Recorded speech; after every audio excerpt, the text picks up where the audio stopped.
السلام علیکم friends, welcome to کتاب نگری یوٹیوب چینل کتابوں کی نگری میں خوش آمدید۔ میں ہوں آپ کی ہوسٹ اقراء یاسین اور آج میں آپ کے لیے لے کر آئی ہوں انوشا عارف بگ کے قلم سے تحریر کردہ کتاب نگری اسپیشل ناول مون چائلڈ کے ایپیسوڈ نمبر 7 کو لے کر۔ اس ایپیسوڈ کو سٹارٹ کرنے سے پہلے آپ جلدی سے کر لیجیے ہمارے چینل کو سبسکرائب، ویڈیو کو لائک اور کلک کر لیجیے بیل آئیکن کو۔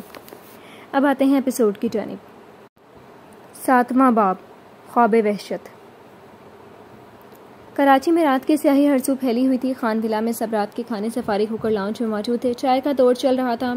میرے خیال میں ہمیں اب شادی کی تاریخ طے کر لینی چاہیے، سنگل صفحے پر براجمان زرمینہ بیگم نے اپنی وہی باوقار لہجے میں کہا تو سامنے بیٹھے زہیب نے ان کی بات سے اتفاق کیا۔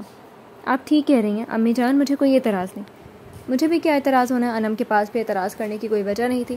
آخر کو ان کے بیٹے کی ہی شادی کی تاریخ لینی تھی۔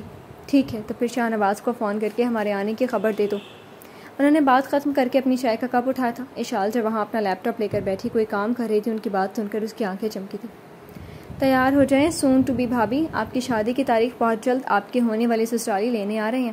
واٹس ایپ پر اس نے سوہا کو اس میسج کیا تھا، جسے پڑھ کر دوسری طرف اپنے کمرے میں بیٹھی سوہا کے چہرے پر بے اختیار سرخی در آئی تھی۔ سچ میں؟ ہاں سچ میں، آپ کو یقین نہیں آ رہا کیا؟ وہ اس کی بات پر ہنسی تھی۔ سوہا نے فوراً تصدیق کی، ارے نہیں وہ تو بس ایسے ہی۔ خیر چھوڑو، یہ بتاؤ تمہاری شفٹ چینج ہو گئی کیا؟ رات کی تھی نا؟ وہ اسپتال کی شفٹ کے بارے میں پوچھ رہی تھی جو اس کی کل سے ہی تبدیل ہوئی تھی اور اب صبح کی ہو گئی تھی۔ ہاں کل سے ہی صبح کی ہوئی ہے۔ اچھا ہی ہوا ہو گئی، میری تو نیند ہی خراب ہو گئی تھی رات کی شفٹ سے۔ یہ تو ہے، اس نے اس کی بات سے اتفاق کیا تھا۔ یہ ناول آپ کتاب نگری یوٹیوب چینل پر پڑھ اور سن رہے ہیں۔ لندن پر دوپہر نے اپنی جگہ لی۔ تھیفٹ پاتھ پر لگے درختوں کے پتے جھڑتے جاتے تھے اور نیچے زمین پر ان نارنجی مرون پتوں کا ڈھیر لگتا جاتا تھا۔ اس وسیع عمارت میں واقع لا فرم میں وہ اپنے آفس میں کرسی پر براجمان تھا۔ اس کے سامنے میز پر کچھ کاغذات پڑے تھے، جن میں سے ایک کو اپنے ہاتھ میں لیے وہ دوسرے ہاتھ میں پین پکڑے غور سے اسے پڑھ رہا تھا، اس بات سے بے خبر کہ کوئی دروازے پر کھڑا اس کے متوجہ ہونے کا انتظار کر رہا ہے اور انتظار کرتے کرتے اب تنگ آ چکا ہے۔ گلا کھنکھاڑنے کی آواز پر اس نے چونک کر سر آخر کار اٹھا ہی لیا تھا اور دروازے کی طرف دیکھا تو وہاں دروازے کے فریم سے ٹک کر کھڑی اسے ہی گھور رہی تھی۔ ادھر کیوں کھڑی ہوں میں نہیں اندر آؤں، اس نے خجالت سے مسکراتے اسے اندر آنے کا کہا تھا۔ وہ بالکل اندازہ نہیں کر سکا تھا کہ وہ وہاں کھڑی ہے۔ میں سوچ رہی تھی کہ ان پیپرز میں ایسا کیا ہے جو تم اپنا سر ان سے ہٹا ہی نہیں رہے۔ پچھلے 10 منٹ سے میں یہاں موجود ہوں، لیکن ارحم صاحب کو تو سر اٹھا کر دیکھنے کی فرصت بھی نہیں ہے، وہ ہلکے پھلکے طنزیہ لہجے میں کہتی اس کے سامنے کرسی گھسیٹ کر بیٹھ گئی تھی۔ کیا 10 منٹ؟ وہ حیران ہوا، جس پر اس نے محض کاندھے اچکائے۔ ویسے یہ کس چیز کے پیپرز ہیں؟ اس نے میز پر بکھرے پیپرز کی طرف اشارہ کیا۔ سائریکس فارماسیوٹیکلز کا کانٹریکٹ ایشو ہے سپلائرز کے ساتھ، اسی کے متعلق ہے یہ۔ اوہ، اور تم یہ کیس دیکھ رہے ہو؟ اس کے بتانے پر مینا نے تصدیق چاہی۔ ہاں ویسے میں تمہیں یہاں لنچ کے لیے بلانے آئی تھی۔ چلو۔ وہ اٹھ گئی اور دروازے سے باہر نکل گئی۔ وہ بھی اپنا سامان سمیٹ کر اٹھ کھڑا ہوا اور اس کے پیچھے باہر نکل گیا۔ یہ ناول آپ کتاب نگری یوٹیوب چینل پر پڑھ اور سن رہے ہیں۔ وہ لے کے قریبی ریستوران میں بیٹھے تھے۔ دوسری منزل پر وہ لوگ سائڈ کی میز پر موجود تھے۔ یہاں کھانا بہت مزیدار تھا۔ یہاں عموماً مختلف کمپنیز کے لوگ ہی اس وقت آتے تھے، اسی لیے یہاں اس پہر زیادہ ہجوم نہیں تھا۔ کھانے کا انتظار کرتے ہوئے ارحم اور نائل آمنے سامنے بیٹھے کسی کیس کے متعلق گفتگو کر رہے تھے۔ جب ارحم کے برابر میں بیٹھی مینا نے بیزاری سے انہیں ٹوکا، آپ دونوں لنچ بریک میں تو کم سے کم کیسز کے متعلق بات نہ کیا کریں۔ دونوں اس کی طرف متوجہ ہوئے تھے۔ کیوں، کیا کوئی ہماری جاسوسی کر رہا ہے ادھر؟ ارحم ہنستے ہوئے گویا ہوا، جس پر نائل کو کچھ یاد آیا۔ جاسوسی کی بات سے یاد آیا، تمہیں وہ اپنے پوٹینشیل جاسوس کے بارے میں کچھ پتہ لگا؟ اس کے لہجے میں تفکر تھا جو اس نے محسوس کیا تھا، لیکن اسے کچھ خاص یہ بات پسند نہیں تھی کہ کوئی اس کے بارے میں زیادہ فکر کرے۔ اسے دیکھتے ہوئے آہستگی سے آنکھیں چپکائیں۔ میں نے آپ کو اس لیے وہ بات نہیں بتائی کہ آپ ہر وقت وہی سوچتے رہیں۔ اتنی بڑی بات بھی نہیں ہے یہ اب، اور جبکہ مجھے کچھ کنفرم بھی نہیں ہے۔ اس کے لہجے میں ذرا خفگی سے تھی۔ مجھے معلوم ہے کہ تمہارے لیے یہ کوئی بڑی بات نہیں ہے، لیکن پھر بھی میں بے فکر نہیں ہو سکتا۔ نائل کی عام سے لہجے میں کہی بات اس کے دل پر لگی تھی۔ اس کے فکر کرنے پر وہ خود کو کمزور محسوس کرنے لگتی تھی، اور وہ کمزور نہیں پڑنا چاہتی تھی۔ وہ اسے خاموشی سے اپنی آبی سے آنکھوں میں ایک کیفیت لیے دیکھ رہی تھی جسے صرف سامنے بیٹھا شخص سے سمجھ سکتا تھا۔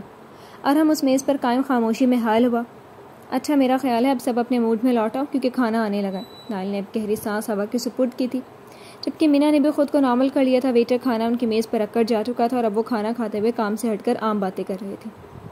یہ ناول آپ کتاب نگری یوٹیوب چینل پر پڑھ اور سن رہے ہیں۔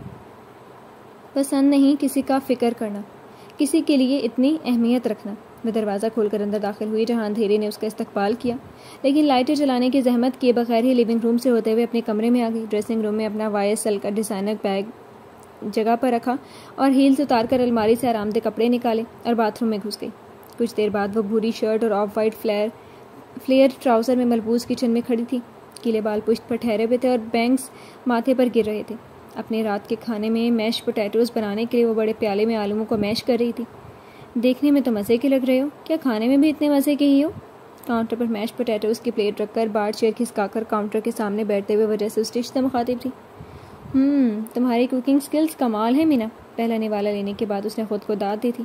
وہ کھاتے ہوئے اچانک سے اس کا دماغ اس کی طرف گیا تھا، وہ جو اتنی سی بات پر بھی اس کے لیے محتاط ہو رہا تھا۔ انہیں میری فکر ہے، اس دنیا میں ارحم کے بعد کسی کو میری فکر ہے، لیکن میں کیا کروں؟ مجھے اچھا نہیں لگتا کہ کوئی میری وجہ سے پریشان ہو۔ کسی کی اپنی طرف زیادہ توجہ مجھے لگتا ہے مجھے بیزار کر دے گی یا مجھے کمزور کر دے گی، جو میں ہونا نہیں چاہتی۔ ان اندھیروں کو میں نے شیلڈ بنایا ہوا ہے اور یہی اندھیرا میرا کمفرٹ زون ہے، اور کوئی بھی شخص عام طور پر اپنے کمفرٹ زون سے باہر نہیں آنا چاہتا۔ وہ آہستہ آہستہ نوالے لیتے ہوئے خود سے مخاطب تھی۔ 2-3 دنوں سے اس نے اپنے آس پاس کوئی مشکوک چہل پہل نہیں محسوس کی تھی، اس لیے اس نے اس معاملے کو رفع دفع کر دیا تھا، کیونکہ اگر کوئی واقعہ اسے سٹاک کر رہا تھا تو وقت آنے پر پتہ لگ جائے گا۔ یہ ناول آپ کتاب نگری یوٹیوب چینل پر پڑھ اور سن رہے ہیں۔ کراچی میں وہ اتوار کی ایک شام تھی جب قصر امیر کے اس خوبصورت لیونگ روم میں سب سے بڑے شایان اور سوہا کی شادی کی تاریخ کے سلسلے میں موجود تھے، جبکہ اشال اور عمل سوہا کے کمرے میں ڈیرا ڈالے ہوئے تھے۔ آپ کو کیا لگتا ہے کہ کب کی تاریخ رکھی جائے گی؟ عمل جو بیڈ پر دونوں پیر اوپر کیے بیٹھی تھی ایسے ہی پوچھنے لگی، جس پر اشال نے کہا جو اس کے ساتھ ہی بیٹھی تھی۔ وہ آج موقع کی مناسبت سے نیلی کڑھائی والی فراک جس کے دامن پر خوبصورت سی بیل لگی تھی چوڑی دار کے ساتھ پہنی ہوئی تھی، جبکہ دوپٹہ ایک کاندھے پر ٹکایا ہوا تھا۔ ہلکے میک اپ میں بال کھلے چھوڑے ہوئے تھے، وہ پیاری لگ رہی تھی۔ یہ تو اب میٹنگ ختم ہونے کے بعد ہی پتہ چلے گا، ویسے مجھے لگتا ہے کہ قریب کی ہی کوئی تاریخ رکھیں گے۔ سوہا بیڈ کے سامنے چولہے پر اکڑوں بیٹھی ان دونوں کو غائب دماغی سے سن رہی تھی۔ اس بات سے تو میں بھی اتفاق کرتا ہوں۔ کمرے کا دروازہ کھول کر عاشر اندر آیا تھا۔ وہ ان کی باتیں سن چکا تھا، اس لیے اپنی رائے کا اظہار کیے بغیر نہ رہ سکا۔ تم سے کسی نے یہ نہیں پوچھا ویسے؟ عمل نے اسے گھور کر دیکھا جیسے اس کا یہاں اچانک اندر آنا اسے پسند نہ آیا ہو۔ تو اس سے کیا فرق پڑتا ہے؟ میر عاشر اپنی رائے کا اظہار کرنے کا پورا حق رکھتا ہے۔ وہ میر خاندان سے ہی تھا، جتاتے ہوئے دروازے سے لگ کر کھڑا ہو گیا۔ ویسے تم یہاں کیا کر رہے ہو؟ سوہا نے اسے چھیڑنا چاہا لیکن کامیاب نہ ہو سکی۔ کیا کروں پھر، آپ کے بھائی صاحب تو یہاں ہیں نہیں اور آپ کے ہونے والے شوہر آئے نہیں، اکیلے کمرے میں بیٹھ کر بور ہونے سے اچھا ہے یہیں بیٹھ جاؤں، ہے نا اشال آپی؟ وہ عمل سے 3 سال چھوٹا تھا لیکن اس کو آپ نہیں کہتا تھا، لیکن اشال جو عمل کے ساتھ کی ہی تھی اس کو سوہا کی طرح آپ ہی کہتا تھا۔ اس کے مخاطب کرنے پر اشال نے اس سے اتفاق کیا۔ ہاں بالکل، سوہا خجل ہوئی تھی جس پر ان تینوں کی ہنسی چھوٹی تھی۔ یہ ناول آپ کتاب نگری یوٹیوب چینل پر پڑھ اور سن رہے ہیں۔ رات گہری ہو چکی تھی، آسمان پر ستارے جگمگاتے سیاہ آسمان کو خوبصورت بنا رہے تھے۔ وہ اپنے کمرے میں بیڈ پر لیٹی چھت کو گھور رہی تھی۔ اس کی سوچوں کا محور وہ شخص تھا جس کے ساتھ کچھ دنوں بعد اسے یہاں سے رخصت ہونا تھا۔ ان دونوں کی شادی کی تاریخ طے ہو چکی تھی، تقریباً 1.5 مہینے بعد کی تاریخ رکھی گئی تھی۔ مٹھائی سے منہ میٹھا کرنے کے بعد رات کا کھانا کھا کر خان ولا سے آئے مہمان جا چکے تھے۔ اچانک اس کا فون بجا تھا اور وہ بغیر دیکھے بھی بتا سکتی تھی کہ کون ہوگا۔ السلام علیکم، کیا حال ہیں؟ فون کو ریسیو کر کے کان سے لگایا تو دوسری طرف سے آتی شایان کی خوشباش آواز پر وہ مسکرائے بغیر نہیں رہ سکی۔ وعلیکم السلام، میں ٹھیک ہوں، آپ سنائیں؟ میں آج آ نہیں سکا سب کے ساتھ، اس لیے میں ٹھیک نہیں ہوں۔ اس کا انداز چھوٹے بچے جیسا تھا۔ وہ شاہ رخ ساتھی کاروبار کے سلسلے میں اسلام آباد گئے ہوئے تھے۔ خان انڈسٹریز اور میر گروپ آف کمپنیز ایک پروجیکٹ پر اکٹھے کام کر رہے تھے۔ تو کیا ہوا شایان؟ ہاں کچھ نہیں ہوا، بس کچھ دن اور پھر آپ میرے پاس ہوں گے محترمہ۔ اس کے رومانوی انداز میں وہ کھونے لگی تھی۔ کہاں کھو گئی؟ اس کے پکارنے پر وہ خیالوں سے باہر نکلی تھی۔ وہ یہی ہوں اور اب میں رکھ رہی ہوں، مجھے نیند آ رہی ہے، اللہ حافظ۔ اس نے شرم کے باعث جلدی سے فون رکھ دیا اور وہ فون پر ارے ارے ہی کرتا رہ گیا۔ یہ ناول آپ کتاب نگری یوٹیوب چینل پر پڑھ اور سن رہے ہیں۔ آسمان کی نیلگو روشنی سیاہی میں تبدیل ہو گئی تھی۔ آج سارا دن لندن ابر آلود رہا تھا۔ صبح سے کبھی تیز تو کبھی ہلکی بارش ہو رہی تھی، جو اب کافی حد تک ہلکی ہو چکی تھی۔ ایسے میں وہ واپسی کے لیے آفس سے نکل کر پارکنگ میں آیا تھا جب اسے وہاں مینا نظر آئی، جو اپنی گاڑی کے بونٹ پر جھکی ہوئی تھی۔ کیا ہوا؟ نائل کی آواز پر اس نے موڑ کر اس کی طرف دیکھا، جو رک کر اس کی گاڑی کی طرف دیکھ رہا تھا۔ گاڑی میں کوئی خرابی ہو گئی ہے شاید۔ وہ اس سے 10 منٹ پہلے اپنا کام ختم کر کے گھر کے لیے نکل چکی تھی، لیکن گاڑی سٹارٹ ہو کے نہیں تھی۔ صبح بارش میں جو تم آئی ہو، انجن میں پانی چلا گیا ہوگا۔ قریب آ کر انجن کو چیک کرتے وہ گویا ہوا، چلو تمہیں میں ڈراپ کر دیتا ہوں اور تمہاری گاڑی کبھی کچھ کرتے ہیں، فی الحال تم میرے ساتھ چلو۔ اس نے پیشکش کی تھی لیکن وہ اسے کوئی فیصلہ لگا تھا۔ اس کی گاڑی تک آئی۔ نائل نے اس کے لیے دروازہ کھولا۔ جب وہ اندر بیٹھ گئی تو دروازہ بند کرتے ہوئے وہ ڈرائیونگ سیٹ کا دروازہ کھول کر اندر بیٹھ گیا اور گاڑی پارکنگ سے باہر نکال کر سڑک پر دوڑا دی۔ کیا ہوا؟ ایسے کیوں دیکھ رہی ہو؟ اس کی جانب رخ کیے بیٹھی اس کے چہرے کو بغور دیکھ رہی تھی، گویا اس کی سوچ پڑھنا چاہ رہی ہوں۔ اس کے سوال کرنے پر اس طرح بیٹھے ہوئے سیٹ سے ٹیک لگا لی۔ کچھ نہیں، بس یہ دیکھ رہی تھی کہ آپ وہی نائل ہیں نا؟ ہاں، وہ سمجھا نہیں۔ میں وہی نائل ہوں، تھوڑی خوشگوار تبدیلیوں کے ساتھ۔ جو بھی تبدیلی تم محسوس کر رہی ہو وہ تمہاری ہی بدولت ہے۔ کچھ ساعتوں بعد جیسے اس کے سوال کا مفہوم سمجھ کر اس نے کہا تھا۔ چہرے پر ہلکی سی مسکراہٹ کی رمق تھی، لیکن اسٹیئرنگ وہیل کو تھامے سامنے دیکھ رہا تھا۔ اس کی بات پر مینا نے آسودگی سے اسے دیکھا۔ گاڑی روک دی گئی تھی، وہ منزل پر پہنچ گئے تھے۔ نکلنے سے پہلے وہ اس کی طرف مڑی تھی۔ اب آپ میرے گھر کے نیچے کھڑے ہیں تو ایک کپ کافی ہو جائے؟ اس کا انداز اٹل تھا، جیسے وہ اسے جانے نہیں دے گی اس کے بغیر۔ وہ ہنسا، اس کی بات وہ ٹالتا نہیں تھا۔ یہ ناول آپ کتاب نگری یوٹیوب چینل پر پڑھ اور سن رہے ہیں۔ بن بتائے تکلیف سہتے تھے، محبت ایسی کرتے تھے۔ سارے دن بارش کے بعد شہر میں رات کافی پرسکون اتری تھی، جیسے ہر شے اپنی جگہ پر ٹھہر گئی ہو۔ خاموشی ہر سو پھیلی ہوئی تھی، لیکن دل میں ایک شور سا برپا تھا جس کی آواز سے اسے پرسکون فضا میں بھی پریشان کیے ہوئی تھی۔ وہ کمرے کے وسط میں کاؤچ پر ٹانگ رکھے بیٹھا تھا۔ آنکھیں بند تھی، لیکن ان آنکھوں کے بند پردے کے پیچھے سوچوں کا سمندر ٹھاٹھے مار رہا تھا۔ شام میں نائل کے آفس سے نکلنے کی کچھ ہی دیر بعد وہ نکلا تو اس نے نائل کی گاڑی وہاں سے نکلتی ہوئی دیکھی تھی۔ اس گاڑی میں وہ بھی تھی۔ پہلے تو وہ چونکا تھا، اور پھر جب اس نے مینا کی گاڑی وہاں پارکنگ میں کھڑی دیکھی تو اسے سمجھ آ گیا کہ اس کی گاڑی میں کوئی مسئلہ ہوگا۔ کچھ دیر پہلے اس نے میسج کر کے مینا سے دریافت بھی کر لیا تھا۔ اسے سمجھ نہیں آتا تھا کہ وہ کیا کرے۔ اس دن نائل کے جواب نے اس کی الجھن کافی حد تک دور کر دی تھی، لیکن وہ ہمت نہیں کر پایا تھا۔ اب تک اس کی وجہ شاید کچھ حد تک نائل بھی تھا، اور اس کی دوستی بھی۔ نائل اس کے لیے صرف ایک دوست ہی نہیں، بھائی بھی تھا۔ وہ آج جس مقام پر تھا اس میں اس کا بھی کچھ کردار تھا۔ مجھ میں ہمت نہیں کہ اس شخص کو دھوکہ دوں، نہ مجھ میں ایک بھائی جسے دوست کو چھوڑنے کی ہمت ہے۔ خود سے مخاطب ہوتے ہوئے اس نے اپنی بھوری آنکھیں کھولیں، لیکن ان میں اس جلن کی تکلیف کے آثار تھے جس میں وہ جل رہا تھا۔ وہ واپس آنکھیں بند کر گیا۔ ان دو اشخاص سے اسے بہت محبت تھی، وہ انہیں ہرٹ نہیں کرنا چاہتا تھا، چاہے وہ خود ہی ہرٹ کیوں نہ ہو رہا ہو۔ یہ ناول آپ کتاب نگری یوٹیوب چینل پر پڑھ اور سن رہے ہیں۔ کراچی میں دوپہر کا وقت تھا۔ سورج کی تیز روشنی نے سارے شہر کو اپنی لپیٹ میں لیا ہوا تھا۔ باہر کے گرم موسم کی بنسبت میر گروپ آف انڈسٹریز کی وسیع عمارت پر واقع آفس کا ماحول کچھ سرد تھا۔ میر شاہ زمان وہاں کرسی پر براجمان تھے، ان کی آنکھیں سامنے کھلے لیپ ٹاپ کی اسکرین پر مرکوز تھیں۔ تقریباً 1 منٹ گزرا تھا جب دروازے پر دستک ہوئی تھی۔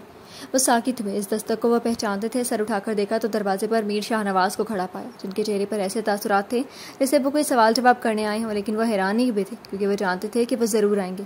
کوئی کام ہے بھائی جان؟ انہیں اندر آتا دیکھ کر وہ کرسی سے احتراماً کھڑے ہوئے تھے۔ اپنے بھائی کا وہ احترام آج بھی اپنی جگہ قائم تھا، لیکن اب وہ مزید ان کے اشاروں پر نہیں چلنا چاہتے تھے۔ میر شاہ نواز وہاں صوفے پر بیٹھ گئے اور انہیں اپنے سامنے بیٹھنے کا اشارہ کیا۔ کچھ پوچھنا ہے؟ میر شاہ زمان ان کے سامنے صوفے پر بیٹھ گئے اور ان کو دیکھا جیسے ان کو بات جاری رکھنے کو کہہ رہے ہوں۔ تم آج کل بہت مشکوک لگ رہی ہو مجھے۔ کوئی بات ہے جسے تم چھپا رہے ہو، وہی جاننا چاہتا ہوں میں، انہوں نے بے حد صاف انداز میں کہہ دیا تھا، جو ان کا ہمیشہ سے خاصا تھا۔ سامنے بیٹھے میر شاہ زمان سنجیدہ تاثرات لیے انہیں دیکھتے رہے، پھر گویا ہوئے۔ آپ کو ایسا لگتا ہے تو صحیح لگتا ہے بھائی جان، میں کچھ دنوں سے اپنا کچھ قیمتی ڈھونڈ رہا ہوں، اور جب تک وہ مجھے مل نہیں جاتا میں کسی سے اس بارے میں بات نہیں کرنا چاہتا۔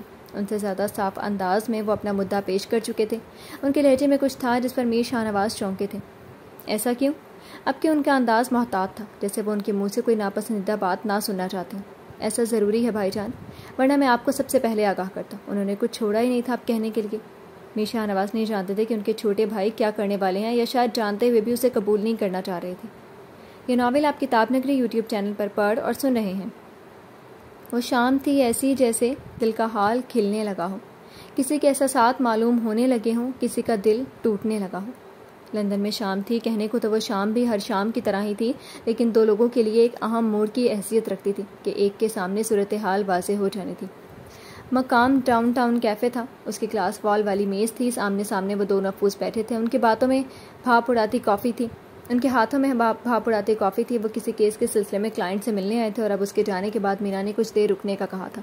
وہ سیاہ لباس میں ملبوس تھی، سیاہ گہرے بالوں میں بال پن لگا رکھی تھی، پیر بند سینڈلز میں مقید تھے۔ وہ اس سے بات کرنا چاہتے تھے جیسے ارہم بے خبر تھا۔ کیا ہوا، تمہیں کیا بات کرنی تھی؟ ارہم نے آخرکار پوچھ ہی لیا تھا۔ اس کی جانچتی نظریں اسے پریشان کر رہی تھی۔ ضروری ہے کیا کہ کوئی بات ہی کرنی ہو؟ میں اپنے بیسٹ فرینڈ کے ساتھ بیٹھ کر کافی نہیں پی سکتی، وہ بھی اس جگہ جہاں سے ہماری بہت ساری یادیں جڑی ہوں۔ اس کا انداز اسے بہت عرصے بعد مانوس لگا تھا۔ وہ وہی تھی، کیفے بھی وہی تھا، لیکن وہ پرانے حالات نہیں تھے، بہت کچھ بدل گیا تھا۔ نہیں، میں نے ایسا کب کہا؟ تم نے ایسا نہیں کہا، لیکن آج کل تم مجھے بہت ڈاؤن لگ رہے ہو. مجھے ایسا لگ رہا ہے جیسے میرے سامنے وہ ارحم نہیں ہے جو میرے لیے ایک دوست سے بھی بڑھ کر تھا. بتاؤ کیا بات ہے؟ وہ اس کی بھاری آنکھوں میں تفکر سے دیکھ رہی تھی. اسے خوف آیا کہ کہیں وہ اس کی آنکھوں میں اپنا عکس نہ دیکھ لے، اس لیے فوراً مزاج درست کرتے گویا وہ. ایسا کچھ نہیں ہے مینی، بس کچھ ہیکٹک کیسز کی وجہ سے اسٹریسڈ ہوں، باقی کوئی اور وجہ نہیں ہے. میں وہی ارحم ہوں. تم بھی یہی کہتے ہو اور نائل بھی یہی کہتے ہیں. اس نے اپنی کافی کا گھونٹ لیا. ارحم سیدھا ہوا. وہ دونوں پہلے جیسے نہیں تھے. ایک تو اس کے قریب تر ہوتا گیا تھا، جبکہ دوسرا اسے خود سے دور ہوتے محسوس ہو رہا تھا. ارحم کا یہ بدلہ رویہ اسے پریشان کر رہا تھا. وہ فیصلہ کر چکا تھا مینا سے اس متعلق بات کرنے کا. وہ اپنی اور مینا کی بھلائی کے لیے اس کے دل کا حال جاننا چاہتا تھا، چاہے اس سے اس کا اپنا دل ہی کیوں نہ ٹوٹے. ویسے مجھے لگتا ہے کہ نائل تم سے محبت کرتے ہیں. مجھے یقین ہے تم نے بھی اس تبدیلی کو ان میں محسوس کیا ہوگا. وہ کافی ختم کر چکی تھی جبکہ وہ آہستہ آہستہ گھونٹ لے رہا تھا. ہاں کیا ہے. کچھ توقف کے بعد وہ گویا ہوئی. وہ گلاس وال سے باہر کا منظر دیکھ رہی تھی اور ارحم اس کو. تو پھر تمہارا کیا خیال ہے؟ کیا تمہیں بھی ان سے محبت ہے؟ اس کے دل کا حال جاننے کے لیے بےتاب تھا، اور اب وہ بھی اب وہیں دیکھ رہی تھی. نہیں جانتی تھی کہ کیا کہے اس بارے میں.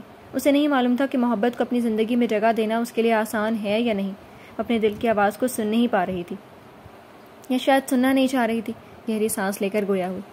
مجھے نہیں معلوم کہ میرے دل میں ان کے لیے کیا ہے. اس نقطے پر آ کر میری ہر سوچ جامد ہو جاتی ہے. جیسے وہ اسے سب سے زیادہ سمجھتا تھا. وہ جانتا تھا کہ اس کے لیے یہ سب آسان نہیں، لیکن وہ مطمئن نہیں ہو سکا تھا. اسے معلوم تھا کہ وہ دن بھی جلد آئے گا جب مینا کا دل اقرار کرے گا، اور یہی بات اس کا دل توڑ رہی تھی. یہ ناول آپ کتاب نگری یوٹیوب چینل پر پڑھ اور سن رہے ہیں. کراچی میں رات کی سیاہی چھائی ہوئی تھی. یہ سیاہی کچھ لوگوں کے دلوں میں بھی چھائی ہوئی تھی جو بہت جلد اپنا اثر کھونے والی تھی. قصر میر کا وہ منظر تھا. فضا اپنے کمرے میں کھڑکی کے ساتھ رکھے صوفے پر بیٹھی ہوئی تھی. نگاہیں سامنے خوبصورت آسمان پر ٹکی تھیں جہاں ستارے جگمگا رہے تھے. ابھی کچھ دیر پہلے ہی انہوں نے اپنے شوہر کو ایئرپورٹ کے لیے روانہ کیا تھا. ان کا دل اس بات سے مطمئن تھا کہ آخرکار انہوں نے بھی خود کو ایک موقع دیا، اور ان کا دل ان کے لیے ہر وقت دعا کو تھا کہ وہ اپنے مقصد میں کامیاب ہو کر لوٹیں. ادھر سے اگر دوسری منزل پر سوہا کے کمرے میں جھانکا جائے تو عمر پریشانی سے ٹہل رہی تھی. یار یہ کیا، ہم تو چاچو سے بات بھی نہیں کر سکے نارتھرن ایریاز کے ٹرپ کے بارے میں، اور وہ چلے گئے ہمیں بتائے بغیر ہی. مطلب یہ بھی نہیں بتایا کہ کب واپس آئیں گے. مجھے نہیں لگتا اب ہم جا سکیں گے ٹرپ پر. اپنی خواہشات کے بارے میں بہت حساس تھی، اور اس کے اس طرح ہونے میں کچھ گھر والوں کا بھی ہاتھ تھا. وہ اس کی ہر خواہش پوری کرتے تھے، لیکن ہمیشہ ایسا تھوڑی ہوتا ہے جیسا ہم چاہتے ہیں. ٹینشن نہ لو یار، چاچو ایک نہایت ضروری کام سے گئے، اور جب وہ کام ہو جائے گا تو آ جائیں گے. اب ضروری تو نہیں کہ وہ ہر بات بتائیں. کوئی بات کانفیڈینشیل رکھنی ضروری بھی ہوتی ہے. اور اگر تمہیں جانا ہے تو تمہاری یونیورسٹی والے بھی تو لے کر جا رہے تھے نا، ان کے ساتھ چلی جاؤ. گول جھولے پر آرام سے بیٹھی سوہا نے اسے سمجھاتے ساتھ مسئلے کا حل پیش کیا تو وہ منہ بناتے ہوئے بیڈ پر بیٹھ گئی. قصر میر کے بعد سے اس بات سے یکسر بے خبر تھے کہ اس خزاں کے اختتام پر کیا بدلنے والا ہے. یہ ناول آپ کتاب نگری یوٹیوب چینل پر پڑھ اور سن رہے ہیں. وہ گہرے سناٹے میں ڈوبی جگہ تھی جہاں مدھم سی روشنی تھی.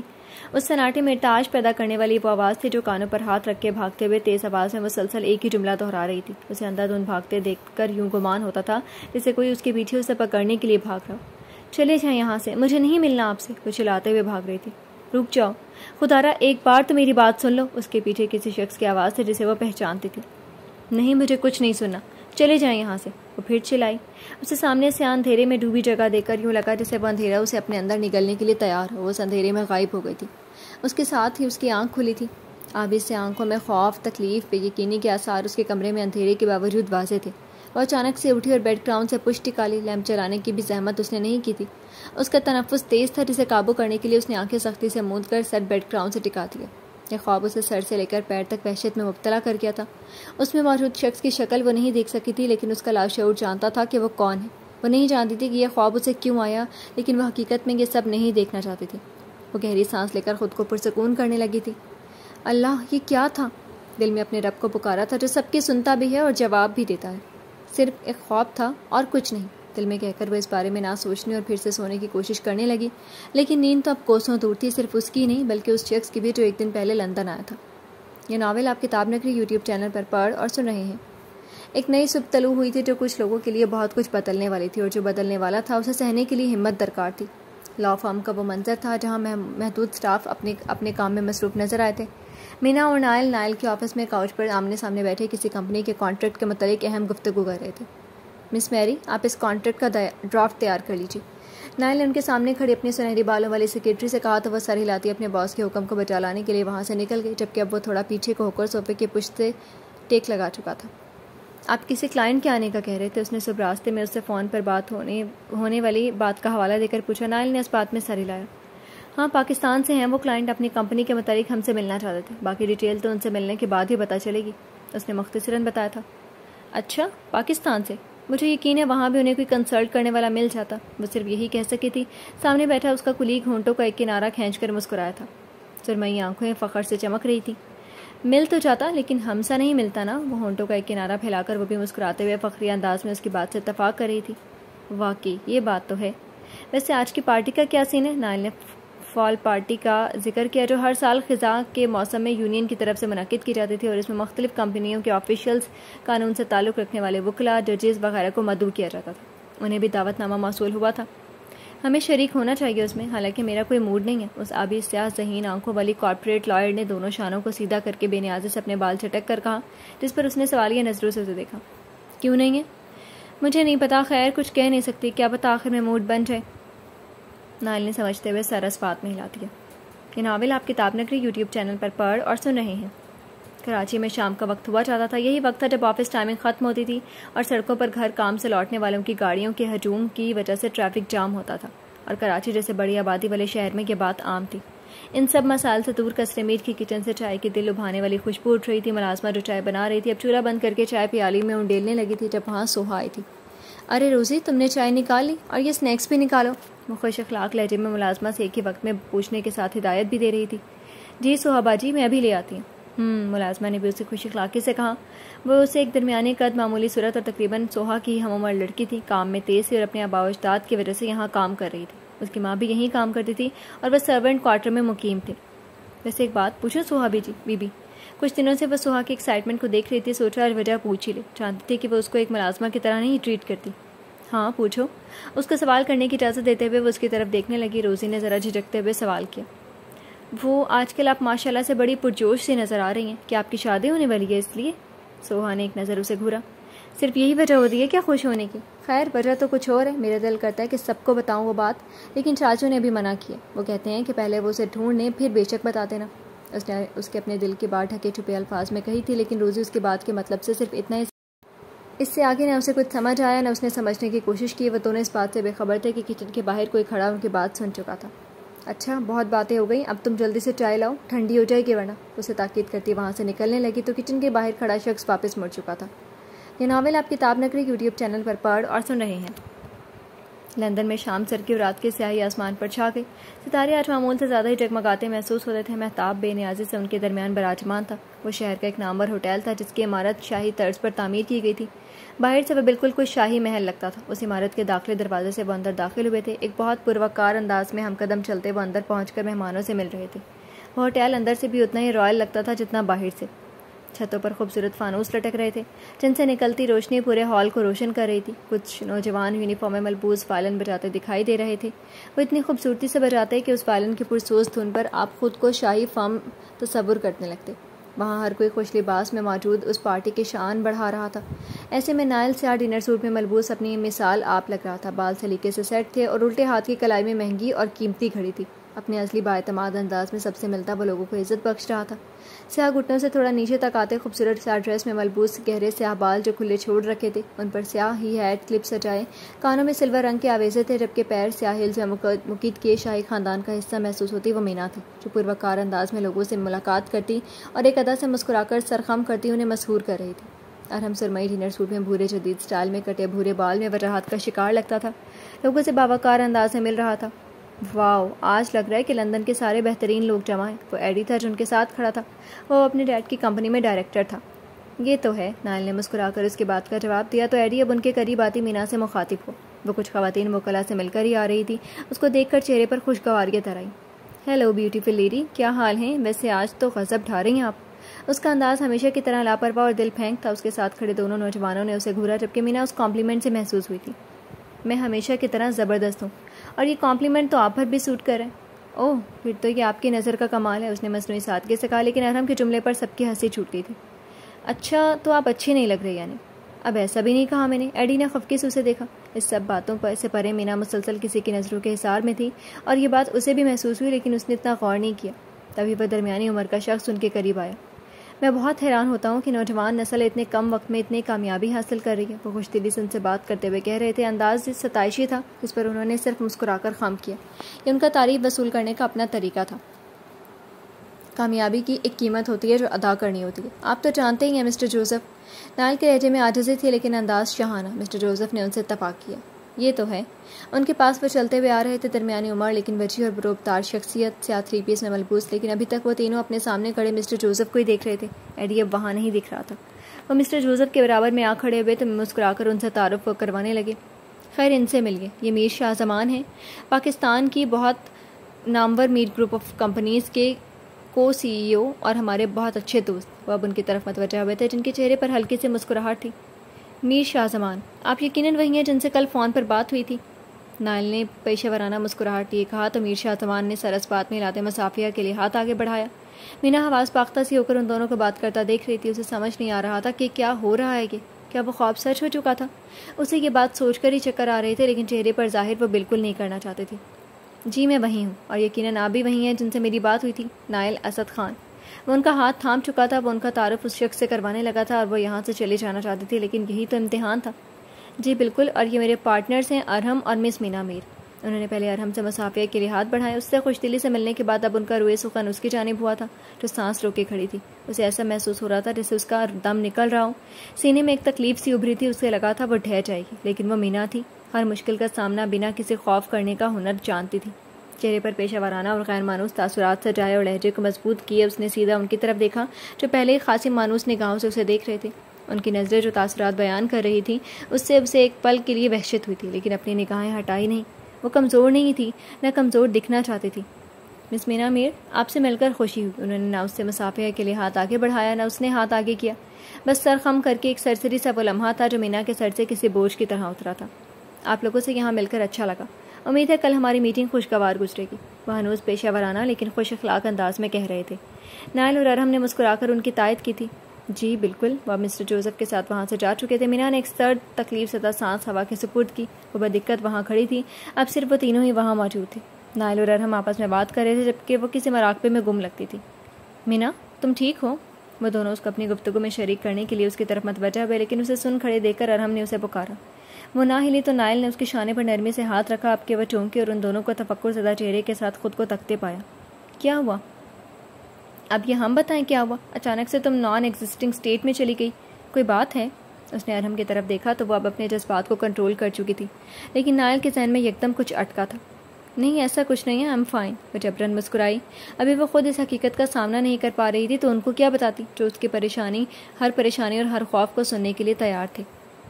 یہ ناول آپ کتاب نگری یوٹیوب چینل پر پڑھ اور سن رہے ہیں. دکھ کی لہر نے چھیڑا ہوگا, یاد نے کنکر پھینکا ہوگا. وہ خوبصورت اپارٹمنٹ اس وقت اندھیرے میں ڈوبا ہوا تھا. صرف لیونگ روم میں مدھم سی روشنی تھی. شب خوابی کے لباس میں ملبوس اپنے کمرے سے ملحق بالکنی میں ریلنگ پر ہاتھ رکھے کھڑی تھی. بال کھلے تھے, ہوا ان کو بکھیر رہی تھی. اس کی چمکدار آبی سی آنکھیں اس پہر تاریک لگتی تھیں. چہرہ بے تاثر تھا اور وہ اسی طرح آسمان پر براجمان چاند کو تک رہی تھی اور یوں گمان ہوتا تھا کوئی چاند بھی اسے ہی تک رہا ہو. اسی طرح آسمان کو تکتے اس نے ایک تکلیف دہ سانس بھری تھی. تکلیف کے آثار کچھ گھنٹوں پہلے ہونے والے اس اتفاق کی وجہ سے اس کے چہرے پر ظاہر ہو رہے تھے. جسمانی نہیں, وہ ذہنی تکلیف تھی جس سے وہ تو 4 تھی نظریں آسمان پر سے جھکائے وہ ریلنگ پر جھک سی گئی. وہ خواب اب خود کو واضح کر گیا تھا اس پر. اسے نہیں معلوم تھا کہ اب وہ شخص اس کی زندگی میں کیا کرنے آیا تھا لیکن اتنا تو وہ جان گئی تھی کہ ایک ایسی لا فارم کے ساتھ میٹنگ جس سے وہ منسلک ہے محض اتفاق نہیں تھا. اور یہی بات تو مسئلہ والی تھی. وہ نہیں جاننا چاہتی تھی کہ وہ کیوں اب اس کی زندگی میں واپس آئی ہیں. کیوں واپسی کے دروازے اس نے کب کے بند کر دیے. وہ کچھ بھی بھول نہیں سکتی تھی لیکن جس کے متعلق اس نے سوچنا ترک کر دیا تھا وہ اب اس کے سامنے یوں اچانک آ کھڑا ہوا تھا, یہ جانے بغیر کہ یہ بات اگلے کے لیے کتنی اذیت ناک ہے. وہ انہیں بھول نہیں سکتی تھی اور یہ اس کی مجبوری تھی کیونکہ اس کی فوٹوگرافک میموری اسے کچھ بھولنے نہیں دیتی تھی. اگر اس کے بس میں ہوتا تو وہ کب کی اپنی اس پرانی بوسیدہ سی یاد اپنے ذہن کے پردے سے مٹا چکی ہوتی. اس کا دل کسی بھٹی کی مانند جل رہا تھا. کتنا مشکل ہوتا ہے نا کسی کی یاد سے پیچھا چھڑانا, اور اس سے بھی زیادہ مشکل ہوتا ہے وہ لمحہ جب کوئی زمانوں پہلے یاد سے دور جا چکا ہو لیکن یکدم سامنے آ کر کھڑا ہو جائے. دل میں وہ خود سے مخاطب تھی. جو تکلیف اسے تھی وہ اسے کمزور کر رہی تھی. وہاں تو بڑی مہارت سے اس نے اپنے جذبات چہرے پر عیاں ہونے سے روک لیا تھا لیکن گھر میں تنہائی میسر تھی. صرف وہ تھی, آسمان پر مہتاب تھا اور اللہ تھا جو اس کی کیفیت کے گواہ تھے. آج کی رات نے اسے پھر سے ماضی میں دھکیل دیا تھا اور اس کی اذیت اس کے دل میں پھر سے تازہ ہو گئی تھی. یا اللہ مجھے ہمت دے کہ میں اس شخص کے سامنے کمزور نہ پڑوں. سارا آسمان کی طرف کی آنکھیں سختی سے میچتی وہ دل میں اپنے خالق سے مخاطب ہوئی، کیونکہ جو تکلیف اس نے ہماری قسمت میں لکھ دی ہے اس سے ہمیں صرف وہی نکال سکتا ہے۔ جی تو فرینڈز، کیسے لگی آپ کو آج کے ایپیسوڈ؟ کمنٹ سیکشن میں ضرور بتائیے گا۔ پھر حاضر ہوں گے ناول کے نیکسٹ ایپیسوڈ کے ساتھ، تب تک کے لیے اجازت دیجیے۔ شکریہ، اللہ حافظ۔